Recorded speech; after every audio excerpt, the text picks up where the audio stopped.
It's just upsetting. Every week imitating Stormzy. Stop being a nice guy, bro. You can't stand up in games. He reminds me of McDonald's. It upset people, cuz I'll upset everyone. This is a L.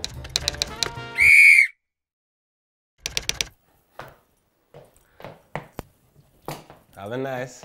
Everyone, I'm Poet, and these are the things I dislike about life, because my life is football. The player that winds me up the most is a player who I feel, he reminds me of McDonald's. So when I first went to McDonald's, I take a look at McDonald's, the burger looks incredible. You're looking at the cheese and so on and so forth, and then you get the burger, and you're like, doesn't look like that.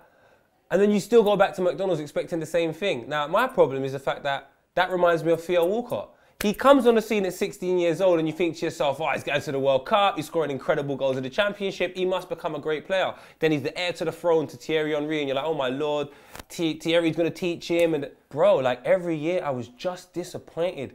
It's just upsetting. It's just upsetting that Theo Walcott was this hope that never became what he should have done. And I find that annoying. How can you be 31 years old with potential? This is mad. There has to be a point where we're like, you can't win Best Young Player of the Year at 31, Theo. I don't even know how old you are. I'm just throwing out a random age. Right? He's an old man, and now he's on a bench for Everton. It's just disappointing, Theo. I don't hate you. I find you very annoying that you never filled your potential and you wasn't honest enough to admit it. I think it's time for us to accept that it's just a bit of a flop. Do I have love for Theo Walcott? It's like asking me about my ex-girlfriend. There was great moments in my relationship with my ex-girlfriend, but on a whole, was it toxic? Hell yeah. If he was honest with himself and what he could achieve, you know, I wouldn't be so upset. And there's great moments when he's on the bench. Think about when he was, getting stretched off the field saying 2-0. Like, if that's your best moment as an Arsenal player, it's pretty embarrassing. Because some of the greatest moments for like Patrick Vieira is lifting the FA Cup and lifting the Premier League. And your most memorable moment is saying 2-0 when you're getting stretched off and people are throwing stuff at you. But you was great on FIFA and Chill. Let me throw that out there. You were sensational. This is no reflection on your character. You're a wonderful man. But your playing ability, mate, you need more honest people around you. I'm an Arsenal fan, so we can always go for the token Man United because of the, but Fabregas threw pizza and Alex Ferguson, so we won that. And then you could say Spurs, but they've never won the Premier League. So you got to have a niche side that makes you go, oh, I don't even want to go down there. I've been there. I've been there. The only place in the whole world in the month of July, where it's meant to be pretty warm in London, meant to be warm in England, it's the only place at 3 p.m. that is freezing cold. I'm talking about Stoke. The people that live in Stoke don't want to be at Stoke. So imagine the people that sign for Stoke. Berahino, absolutely killing it at West Brom, moves to Stoke. You think it's a coincidence that Stoke is horrible. God forgive me for saying this, people of Stoke. But I don't even think you want to live there. And then we take a look at the team. Bruv, why do Arsenal fans hate Stoke? Let's be honest. Ryan Shawcross, mate. That's the reason why we hate Stoke. Because you can make a mistake and carry on with life and we'll be like, oh, that's all right, forget it.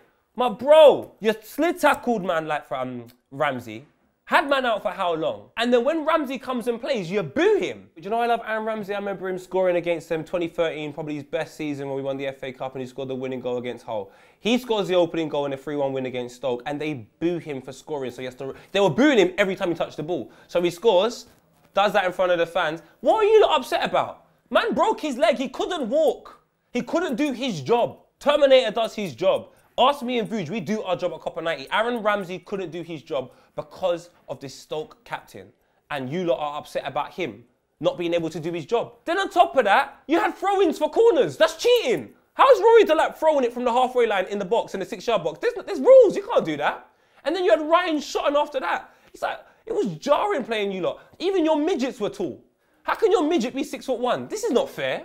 And Tony Pulis, every week, imitating Stormzy. There comes a point where you got to put the tracksuit down, put a suit on, mate. Look the part, at least. You're coming here like you're going jogging, and you're wearing the same hats as like 15-year-olds in Grime videos. You've got to set an example, Tony. And you did, you left, and that's a good example to set. If Stoke was the last place for me to live, I'd rather die. Oh my God, this is, you see gaffers, yeah? As a gaffer, as a manager, you got to be strong. You got to be prepared to make some horrible decisions. It's why I love Jose Mourinho. Call him what you want, but he says what he says with his chest, even if it's bollocks. And you know what? He's got Champions League medals. He's got Premier League. Say what you want about him. To me, he's a success as a manager. Maybe his attitude's a bit questionable now and then, but I feel like if you take that out of Mourinho, then you haven't got the Mourinho you got today. So I'm just going to take a look at his good qualities and say, I have a nice Mourinho. I like you. There's so many gaffers that people could point and be like, oh, they're annoying. You know, Louis van Gaal's face is still melting. I'm going to the nice guy. Now, there's a saying, nice guys finish off last. Zola, that's why you are now an assistant manager. You was a gaffer at Watford. Was you never a gaffer at West Ham? And now you're an assistant at a failing Chelsea side. Zola, stop being a nice guy, bro. Stop being a nice, oh yeah, I don't want to upset. Upset people, cuz. I'll upset everyone for the truth. Zola, this nice guy in football, I'm sorry. There's only one nice guy in football that I will accept, and that is Kante. The nicest man in football. If you want to be a nice guy, be a physio. I'll have no problem with you. Be a pundit. Be a ball boy.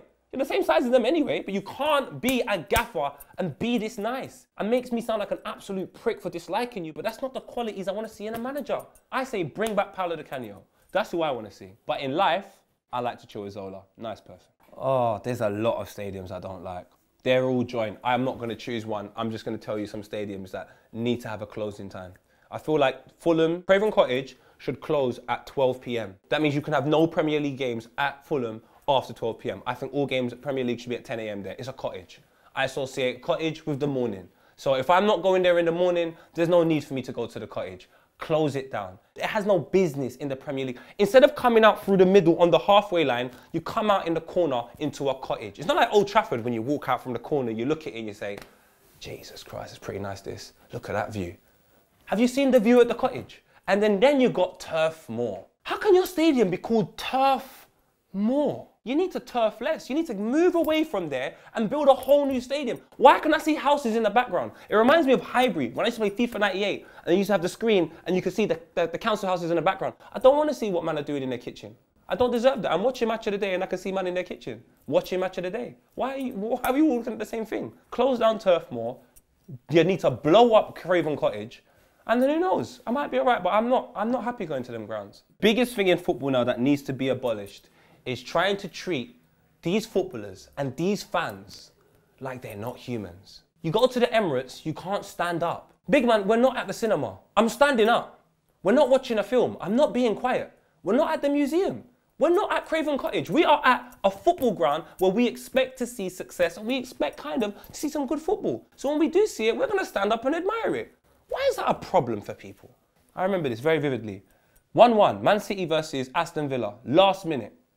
Micah Richards scores an equaliser as an 18-year-old boy for the club he probably watched growing up thinking, I wish I could have an opportunity. Stuart Pearce was his manager. He runs into the crowd to celebrate, scoring a goal in the FA Cup, the oldest running cup competition. And his gaffer says that he doesn't understand why he's doing that. An 18-year-old boy scoring a goal as defenders don't even score that frequent anyway. But then you get the equaliser in an FA Cup game and this is the response. I'm from the era of Ravanelli. I couldn't wait for Ravanelli. I would even celebrate Ravanelli scoring against Arsenal because he was backing off the top. Balotelli, look at these moments we've had, man, backing off the top, showing you that they go gym. What's wrong with that's your human emotion at that moment. Now you can't take your top off. You can't stand up in games. The FA need to change this rule. Let's make football about the fans. Let's make it about emotion and love and having a good laugh. There's too many rules, but there's no rules. That's the mad thing, there's actually no rules. But there's too many rules. Now in football, I'm not old enough to remember one referee, but I imagine there was one official back in the day and 2 linesmen. In the Champions League, major competitions you have now, let me just show you where our money's going. Or maybe it's not our money, I don't know where this money's coming from. But they've got enough money now to pay a referee, 2 linesmen, a 4th official, a man behind the line on opposite goals, 4 people on laptops watching porn, claiming they're watching the game for VAR. So now we're paying 9 people to referee 1 game. This is a L. Take that money out of there, put it into some bloody, I don't know, some youth schools or something where you can develop grassroots football. You're just wasting money. You're asking these officials to be perfect. Bad decisions are going to happen. I don't like the fact that there's too many officials in football. There's too many restrictions with celebrating and all this other stuff. Just bring it back to 1996 when Frank Sinclair pulled down his pants after scoring a goal. Bring me back to real football. Middlesbrough, Emerson, Janino, Ravanelli. Take me back. Craig Higgins, take me back. Because football today for me, the younger generation, they're not really seeing where it is. It's meant to be fun.